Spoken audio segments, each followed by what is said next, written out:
Next on Unsolved Mysteries. After more than 30 years, a man accused of killing his own son remains a fugitive.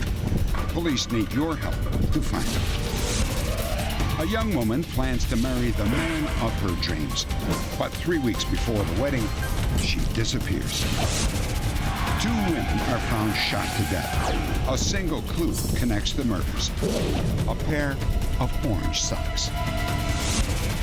And legend describes a world where women warriors dominate men. Scientists may have found evidence that Amazon women really existed. Some hot cases, some cold cases, and some cases with surprising revelations. I'm Dennis Farina, and this is Unsolved Mysteries.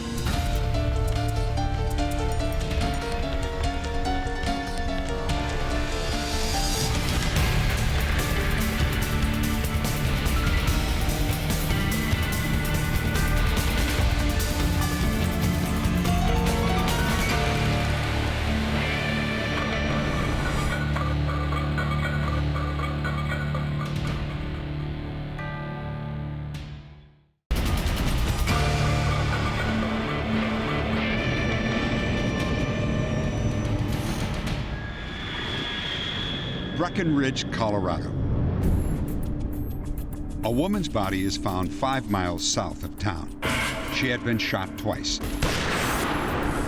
Only 2 clues surface at the scene: a set of house keys and 1 orange sock.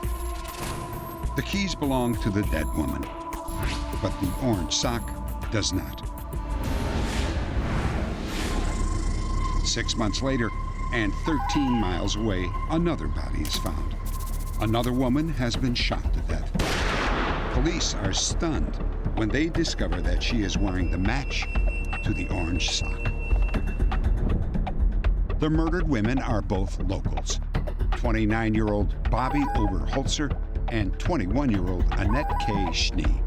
They both disappeared on the same day, and both had been shot with a medium-caliber revolver.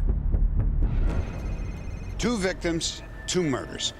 The crime scenes were miles from one another, and the bodies were found 6 months apart. And yet, the police believe that both women were murdered on the same night and by the same man. Prime suspect, Bobby's husband, Jeff Oberholzer. I can only say that I didn't do anything.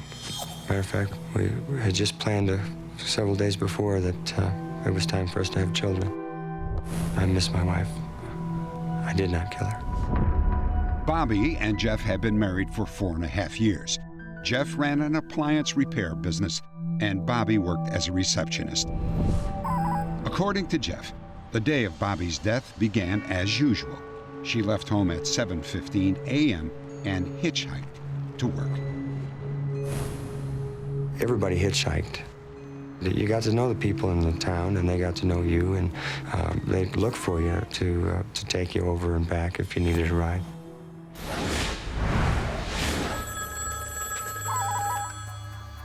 At 6:20 that evening, Bobby called to tell Jeff that she was having drinks with friends after work. Stop off at the pub for a while. Is that all right? She said she was at the village pub, and she was with friends, and she'd be home shortly. No, I'll get a ride home with somebody. Okay. Bye. So I proceeded to put the supper on and waited for her to come. I woke up about midnight, and Bobby wasn't home yet. Bobby? And the bars close at 2 o'clock, and it's only a half an hour drive home. So I thought, well, I'll give her that long. You know, maybe she's just out kicking up her heels just a little bit and forgotten about the time. Well, when she didn't come home after the bars closed, then I really, really knew that something was not right at all.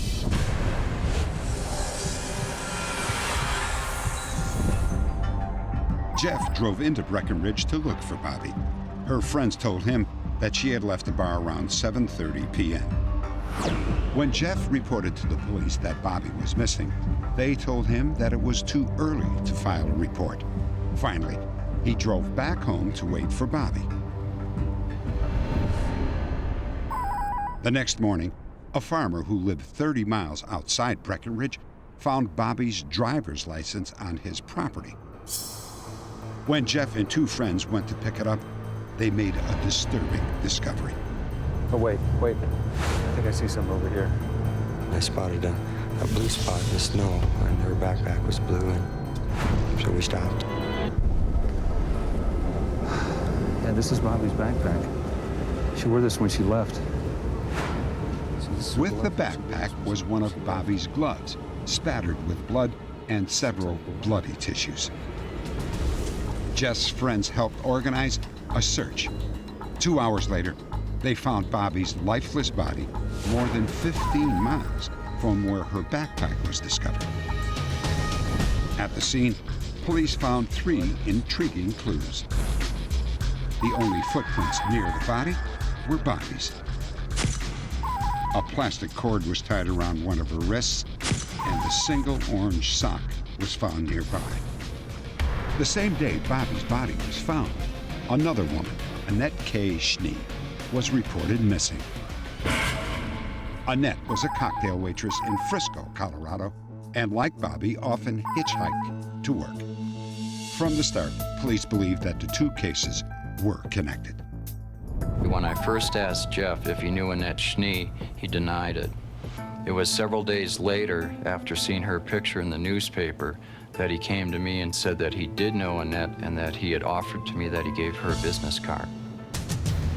Jeff claimed that he had once picked up Annette when she was hitchhiking. Hi. Where are you headed? Breckenridge. Oh, I got... Jeff said he had given Annette his business card, but that he had never seen or heard from her since that day. Okay, well, I'm not gonna market right now. Annette's body was found 6 months after she disappeared. Police were stunned when they discovered she was wearing the other orange sock. There's a wallet here, Sheriff.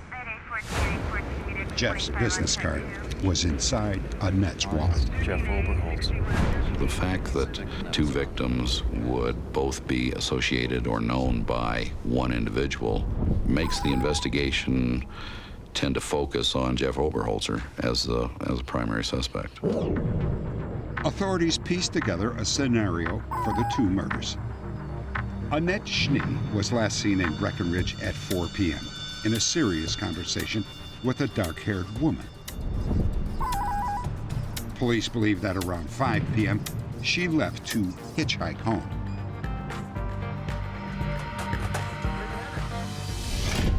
The killer drove 20 miles south of Breckenridge. He took Annette down a short, dead-end road.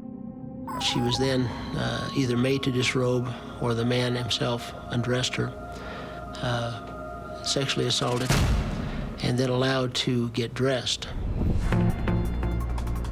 While she was getting dressed, she apparently found one long sock, put it on, and couldn't find the second long sock. She then put a bootie on her other foot and her boots on. She apparently escaped, and while running away, was shot in the back. Police believe the killer then drove back to Breckenridge and found his second victim, Bobby Oberholzer. Where are you headed? Just over the pass to Alma. Great, I'm going past Alma. The killer drove Bobby 10 miles south of Breckenridge to a scenic overlook where he apparently attempted to rape her. We believe that during the fight and the subsequent escape by her from the vehicle, that the booty came out with Bobby Joe. She escaped from this guy and ran down the highway toward her home, and was apparently, again, contacted by the guy and confronted with a weapon. I don't want to talk to you. Whatever happened at that point, the guy ended up shooting her twice as she turned away from him. My wife wouldn't have gotten into a vehicle with just a couple strange guys. Plus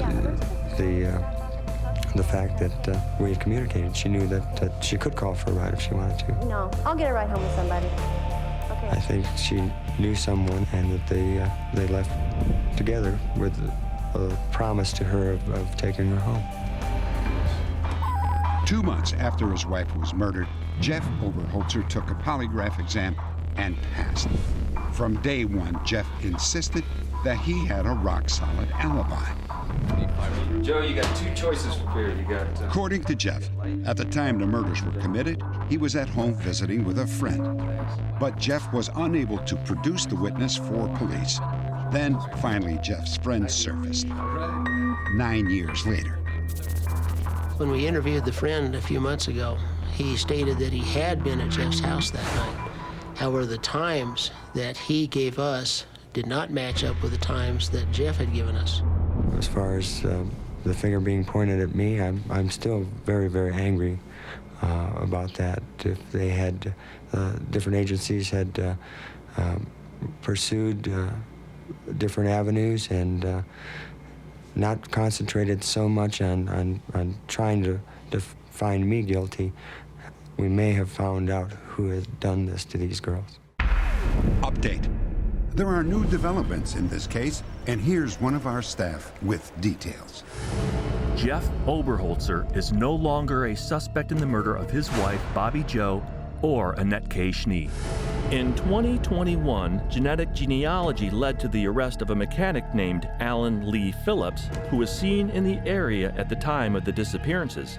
Phillips was arrested and taken to the Park County Jail, where he awaits trial on charges of kidnapping, assault, and murder. Next, thousands of people in Boston are convinced that he can heal with a wave of his hand.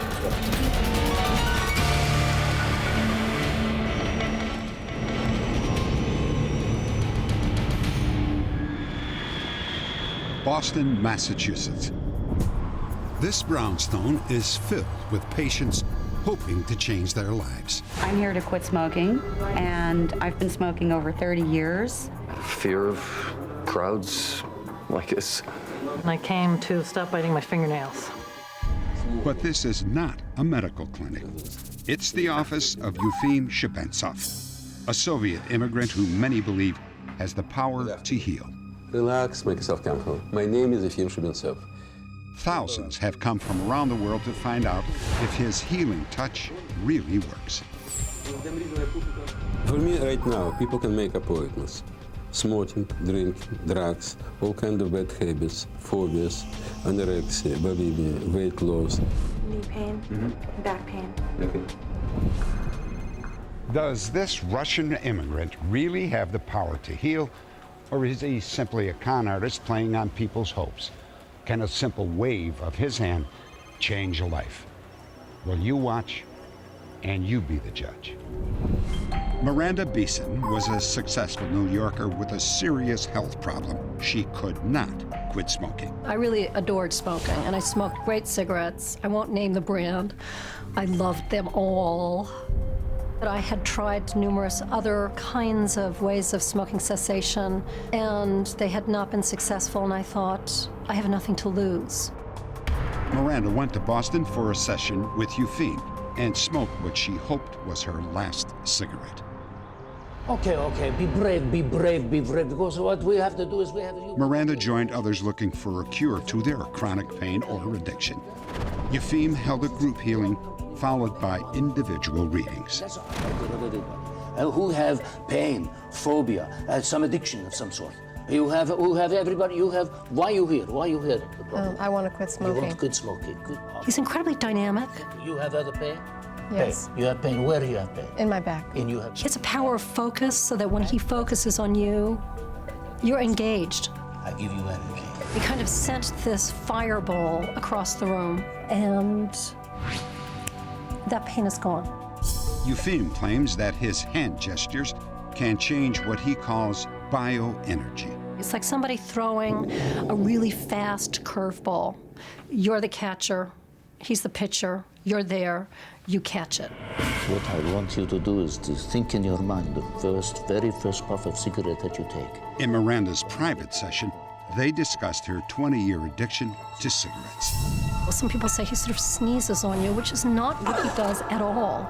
But he kind of gives you this parting gift. After her session, Miranda's desire for cigarettes was gone. She claims the craving stopped. I was somehow profoundly changed. I just know that I'm greater than this habit at this point, so it cannot move in. According to Yefim, he has helped thousands like Miranda and thousands more who suffer from another common addiction, overeating. For weight loss, I help dramatically. I remove desire to eat whatever you want. I remove desire to eat in between meals. I remove desire to eat big portions, etc., etc. But exercise I cannot do instead of you. When family stress and financial pressure got to be too much, Louise Cole began overeating. I would actually hide food just for emergencies for me, and because I knew that it did comfort me. So after things were quiet and everything was taken care of, instead of falling apart emotionally and exhaustedly crying or, just falling to sleep, I would go to the kitchen and bring out my goodies. Louise tried to stop binging, but she could not. Louise decided to take a chance with Yefim. After her first session, she felt great and within 3 months saw positive results. I had lost 17 pounds, and now it's down to 20 pounds. Yefim caught the attention of 2 Harvard University doctors who agreed to do a clinical trial. The goal was to examine Yefim's success rate. 2 psychotherapists asked Yefim to come and work with a number of patients of theirs whom they had treated without success. These were people with fear of needles, phobias, smoking, pain. They first observed the healing sessions. Are you actually a doctor? No, I'm not a doctor. The doctors kept track of the trial group for 4 months. Anybody have questions for me? Nobody question? He saw all of these patients and managed to cure 85% of them. Tell me about the tetanus shot. Well, when I went into the doctor's office, I wasn't nervous at all. I had no fear of the needle. When the Harvard doctors studied what he had done, they were able to conclude that he had not hypnotized anyone. No, it wasn't like hypnosis at all. It was. In fact, they weren't really sure what he had done. They just knew that whatever he did, it worked. When the Harvard trial was published, the study concluded that Yefim's powers were genuine. The Harvard study at most shows that there is some real effect here, most probably a placebo effect. And when they state that something real happened, they don't mean real psychic power or anything like that, but that a real mental power in the patients themselves happened. I don't think Yefim has any special power at all other than the power to convince people that they can implement change in their own lives. I don't think anybody knows how it works. I just know that it does work, and I've been very successful with it. You may go see him and say, I don't understand a word this man says. I don't know what he's doing. You can be suspect, or you can say, you know what, I go around once. What do I have to lose? During some 30 years of practice, Yefim has seen more than 135,000 patients. Many swear that they have been healed by him, but skeptics claim that his miracle cures are nothing more than the power of suggestion. The truth? Well, that remains an unsolved mystery. Next, a young woman looking forward to her wedding day vanishes without a trace.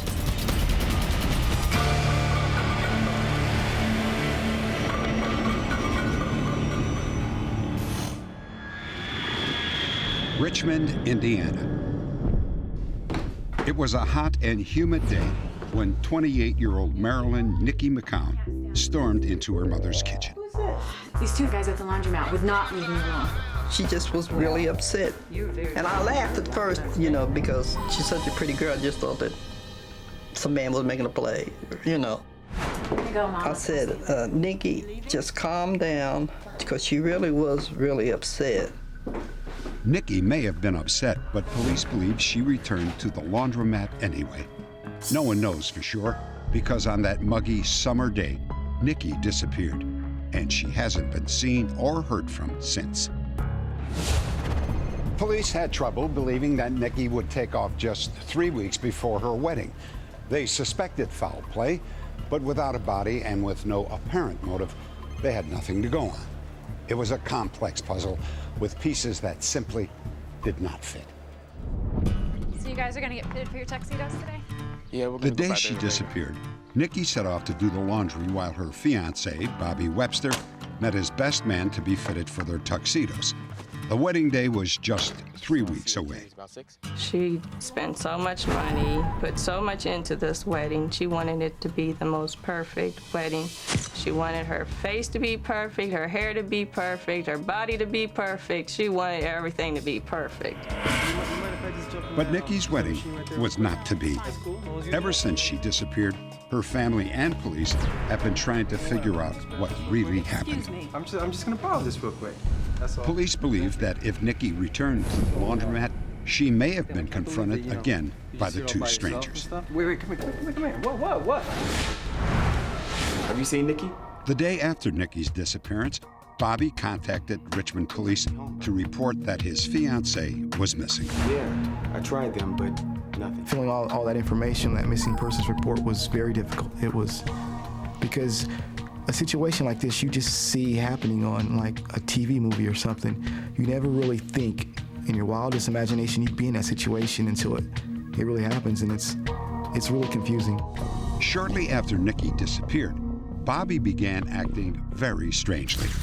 Instead of postponing the wedding, he canceled it entirely, demanding a full refund from the reception hall. Next, Bobby tried to return his wedding band for cash. Your policy clearly states that if I bring back the ring and the ring is not damaged, sir. But the manager refused. Nikki had paid for the ring and her name was on the receipt. Allegedly, the argument nearly turned violent.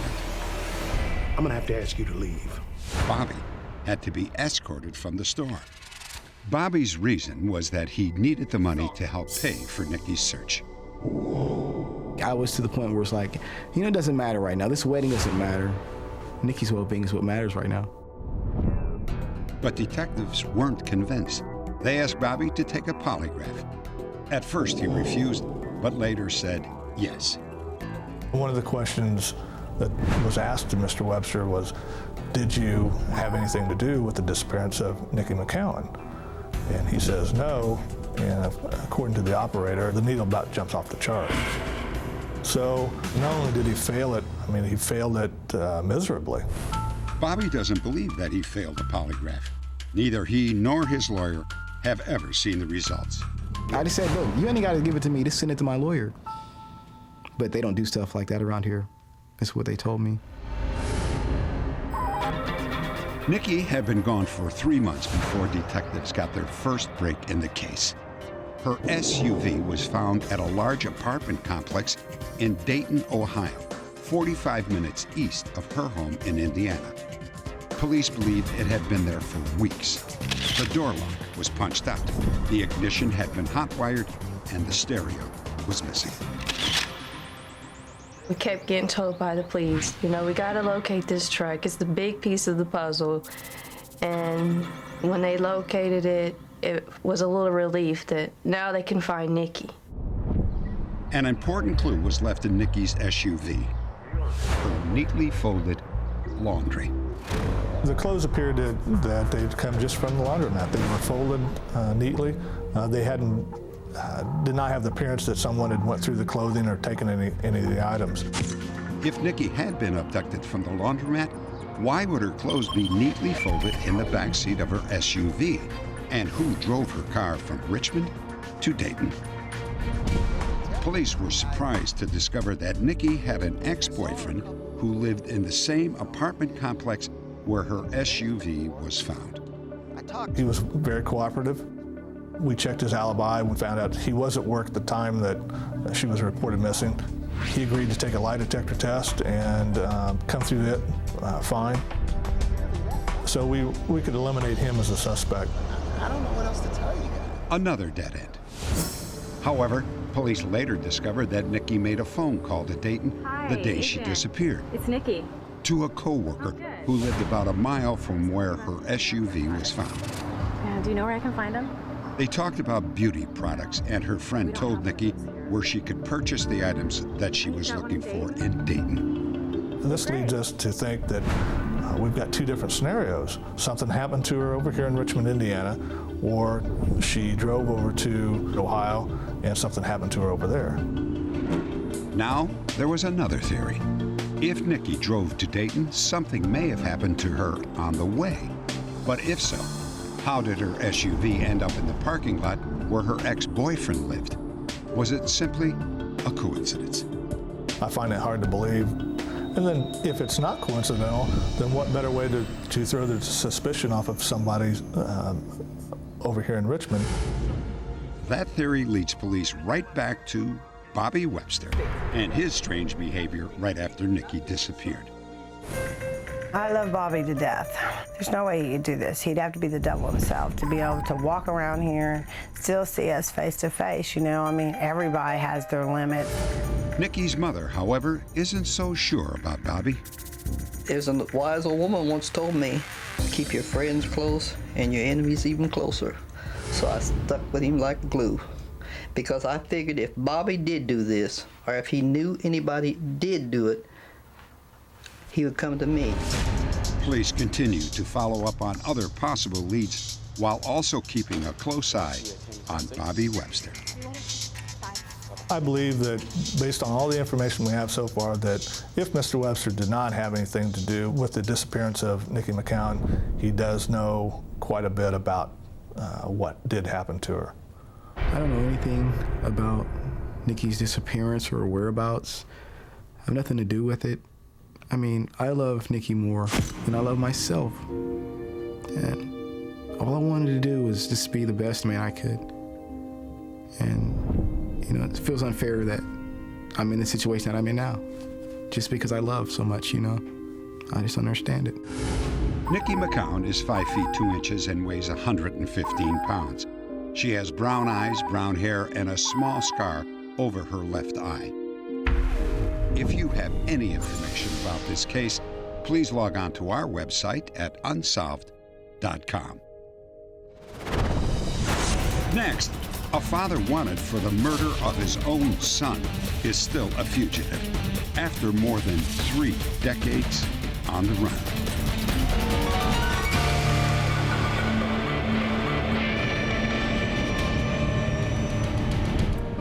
Southampton, New York. 21-year-old Nancy Heyer and 19-year-old Billy Fisher met by chance. Their friendship began when Nancy became hopelessly lost on a train and was on the verge of tears. Billy stepped forward and offered to help Nancy, escorting her home to Hicksville, Long Island. Nancy thought Billy was a really nice guy. She did say to me, he's starting to look at me like a girlfriend kind of thing, and I don't like him that way. But she didn't want to hurt his feelings because he was so nice. On a stormy night 3 weeks after they met, Nancy got a call from Billy. Work tomorrow, okay? Nancy told her sister Deborah that Billy needed a ride home from his father's house in Southampton, about 65 miles away. And I said, I can't believe you're going to drive in this weather. You don't even like to drive at night. And she says, well, he's done so much for me that I'm going to just go. Nancy's mother, Joan, was also concerned. As I saw my daughter drive away, I was a little fearful myself. Worry. Just mother's worry. That's enough. When Nancy Heyer set off for Southampton, she had absolutely no idea that she was headed straight into a family conflict that would turn violent and deadly. When Nancy met Billy, he was deeply in debt and seriously ill with cystic fibrosis. Hi, may I speak to William Fisher, please? Billy hadn't spoken with his father in over a year, but he decided to ask him for help. Hello? Hi, Dad. He was employed by a well-to-do car dealership in Manhattan in the city of New York, was making a very high salary. The investigation determined that he began and had been using cocaine extensively to the point that it affected his performance at his place of employment. Billy's father invited his son to visit for the weekend to discuss his money problems. Hey, Billy. How you doing? Okay. The day after Billy arrived, he called Nancy and asked for a ride home. That night, Nancy's mother waited anxiously for her return. The clock was going, 12 o'clock, 1 o'clock, 2 o'clock. She might have had to stay over because of the weather or the time of night, but then I still kept hesitant because I said she would never not call me. Yes, well, I know she's 21. Could you please The next morning, still no Nancy. Joan and Deborah began to panic. The police couldn't help because technically, Nancy had not been gone long enough to be officially declared missing. I don't know where she left it. They searched Nancy's bedroom, trying to find Billy's phone number. Oh, wait, here it is. Fisher. Hello? Yes, hello. This is Nancy Heyer's mother, Joan. Oh, Mr. yeah. Fisher, yes. I'd like to know if my daughter came out there last evening. Yeah, she was here. Nice to see you, son. William Fisher told Joan that he had dinner with Nancy and Billy, and that afterwards they left in Nancy's car. He said, oh, they probably just went somewhere, he says, or Billy somewhere and Nancy somewhere else. If I hear anything, I'll give you a call. He seemed very forthcoming, that he was concerned about his own son. We were thinking at that point that young Billy had taken her somewhere and done something. The next morning, there was still no word from Nancy. Joan filed a missing persons report, but with no proof of foul play, police were unable to help. Joan had nowhere to turn, so she called the last person who saw her daughter alive, William Fisher. Mr. Fisher, could you go over step by step exactly However, what happened that during the call, he became confrontational. They came over. He would fly off the handle and tell me, let the police handle this. I have no idea where these kids went. And he was getting very, very hostile over the phone. Goodbye. So I kept getting more suspicious of Mr. Fisher. 10 days after Nancy disappeared, police responded to a report of an abandoned car in a parking lot less than 2 miles from Fisher's house. About Nancy Heyer? Sergeant, coming back to that missing girl, Nancy Heyer. See if you can pop the trunk. Oh my God. Sergeant, get back here. Located in the trunk of the car was a young Billy Fisher. A second body was located underneath that, and that was young Nancy. The autopsy reported that Billy had been shot 18 times. The vast majority of those rounds were in the head at close range. Nancy's autopsy revealed that she had been stabbed twice with a very long, sharp instrument.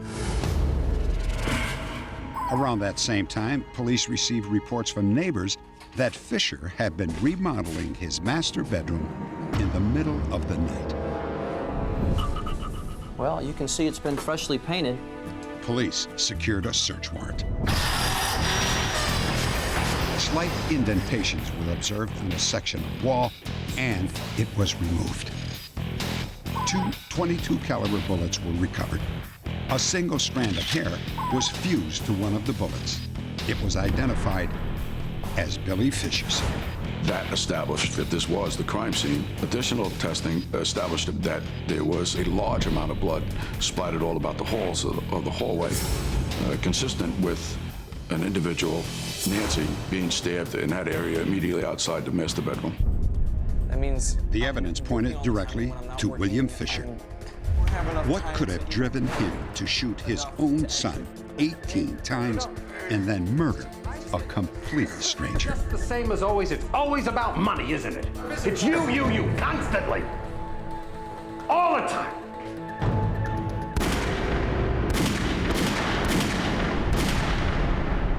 And I can't imagine a parent killing their own child and then taking someone else's child that they don't even know anything about. I just can't still today believe that anything could happen like this. Before a murder warrant could be issued, Fisher collected more than $100,000 by mortgaging his house and then disappeared. His car was found at JFK Airport. Fisher has been on New York's most wanted list for more than 30 years and is likely to stay there until he is caught or turns up dead. William Peter Fisher is 5 feet 11 and weighs 185 to 200 pounds. These age-enhanced photos depict what he might look like today. He tends to wear expensive clothing and drinks heavily.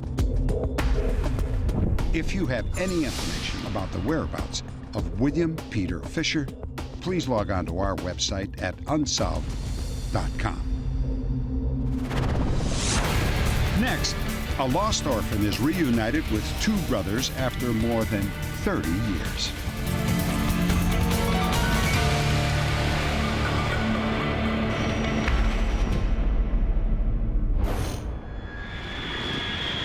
Memphis, Tennessee. In 1949, the Tennessee Children's Home Society was considered a model orphanage. Director Georgia Tann placed 5,000 orphans with new families and won national praise for her efforts. But Georgia Tann had a very dark side. When I was growing up, I was told that I was adopted from Memphis, Tennessee. I found correspondence from the Tennessee Children's Home. 2.5 years later, I found my name. 2 hours later, I found my mother. Cindy Lou Presto also discovered that her mother had never put her up for adoption. The stunning truth, Georgia Tann had simply kidnapped Cindy. Good morning, children. When authorities investigated Tann, they discovered that she and a custody judge named Camille Kelly were using the orphanage as a cover for a black market baby ring. Kelly. I'm confident that Camille Kelly was involved with Georgia Tann in this operation. Georgia Tann could not have carried it on without her, and Camille Kelly could not have lived in the style she lived unless she had outside income. 3 days after Robert Taylor presented his report to the governor of Tennessee, Georgia Tann died of cancer. 2 months later, Judge Camille Kelly resigned. The Tennessee Children's Home Society was out of business. But today, hundreds of stolen children are still searching for their natural parents. Update. As the result of our broadcast, another child from the Tennessee Children's Home Society has been reunited with her family. Lynn Heinz was 5 years old when she was adopted. I was adopted into a very, very fine family, but there wasn't a lot of love in the family. And even though, you try to make the adopted child part of the family, you're always still just a little bit different. And so it meant a great deal to me to find that I really had a true family. Lynn was born Martha Jean Guggen and placed in Georgia Tann's orphanage in 1949. 3 weeks after our broadcast, Lynn learned that her father and two brothers, Paul and Randall, were still living in Tennessee. One of the things that I had been fearful is that the family did not want me to find them. When I did finally get hold of Randall, Randall said, "If you don't come here, we're coming there. Like tomorrow." Lynn flew to Tennessee the next day. It had been 40 years since she had seen her brothers. When she walked off the plane, I knew who she was just like that. She's a spitting image of her mother. A very spitting image. That afternoon, Randall and Paul took Lynn to meet their 86-year-old father, Rufus Guggen. It was just like yesterday, somebody to love, be loved by, that you never had before. I would have to say that this is like Christmas, New Year's, everything rolled up into one. When I found the family, I felt like I was queen for a day and the whole 9 yards.